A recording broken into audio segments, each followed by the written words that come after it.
AICC general secretary Deepa Das Munshi ഉൾപ്പെടെയുള്ളവർ വേദിയിലിരിക്കെ വിശ്വാസ സംരക്ഷണ ജാഥയിലേക്ക് എത്തിയ അബിൻ വർക്കിയെ സ്വീകരിച്ച് പ്രവർത്തകർ.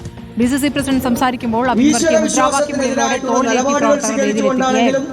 നമ്മുടെ നാടിന് അപമാനകരമായിട്ടുള്ള ഒന്നാണ്. അതിനെതിരായിട്ടുള്ള പോരാട്ടമാണ് കേരളത്തിലെ കോൺഗ്രസും. മുദ്രാവാക്യം വിളിക്കുക പ്ലീസ്.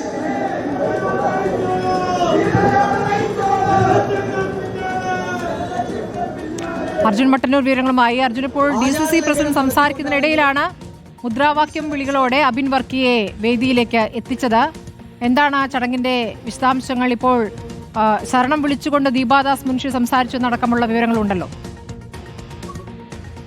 സ്മൃതി, തീർച്ചയായും മൂവാറ്റുപുഴയിൽ കോൺഗ്രസ് സംഘടിപ്പിക്കുന്ന വിശ്വാസ സംരക്ഷണ യാത്രയുടെ ഉദ്ഘാടന വേദിയിലേക്കാണ് അല്പസമയം മുമ്പ് അബിൻ വർക്കി എത്തിയത്. യൂത്ത് കോൺഗ്രസ് സംസ്ഥാന അധ്യക്ഷ സ്ഥാനത്തേക്ക് പരിഗണിച്ചിരുന്ന അബിൻ വർക്കിയെ തടഞ്ഞ് OJ ജനീഷിനെ സംസ്ഥാന അധ്യക്ഷനാക്കിയതിന് പിന്നാലെ വലിയ അതൃപ്തിയാണ് പാർട്ടിക്കുള്ളിൽ പുകയുന്നത്. ഇത്തരത്തിൽ നിരാശയുണ്ട് എന്ന് അബിൻ വർക്കിയും ഇന്നലെ പ്രതികരിച്ചിരുന്നു. എന്തായാലും ദീപാദാസ് മുൻഷി അടക്കം സംസാരിച്ച ശേഷം DCC പ്രസിഡന്റ് മുഹമ്മദ് ഷിയാസ് സംസാരിക്കുമ്പോഴാണ് അബിൻ വർക്കി വേദിയിലേക്ക് എത്തിയത്. പ്രവർത്തകർ അബിൻ വർക്കിയെ തോളിലേറ്റി മുദ്രാവാക്യം വിളിച്ച് കൊണ്ട് വേദിയിലേക്ക് കൊണ്ടുപോവുകയായിരുന്നു. അതിനിടയിൽ DCC പ്രസിഡന്റ് പ്രവർത്തകരോട് മുദ്രാവാക്യം വിളിക്കല്ലേ എന്ന് പറയുന്നതും കേൾക്കാമായിരുന്നു. ഉടൻ തന്നെ പ്രവർത്തകർ മുദ്രാവാക്യം വിളിക്കുന്നത് നിർത്തുകയും ചെയ്തു. അതിനുശേഷം അബിൻ വർക്കിയെ വേദിയിലേക്ക് എത്തിക്കുകയും ചെയ്തു. മറ്റ് നേതാക്കളൊക്കെ തന്നെ അബിൻ വർക്കിയെ വേദിയിലേക്ക് സ്വാഗതം ചെയ്യുകയും ഇപ്പോൾ അബിൻ വർക്കി ആ പരിപാടിയിൽ പങ്കെടുത്തുകൊണ്ടിരിക്കുകയാണ്.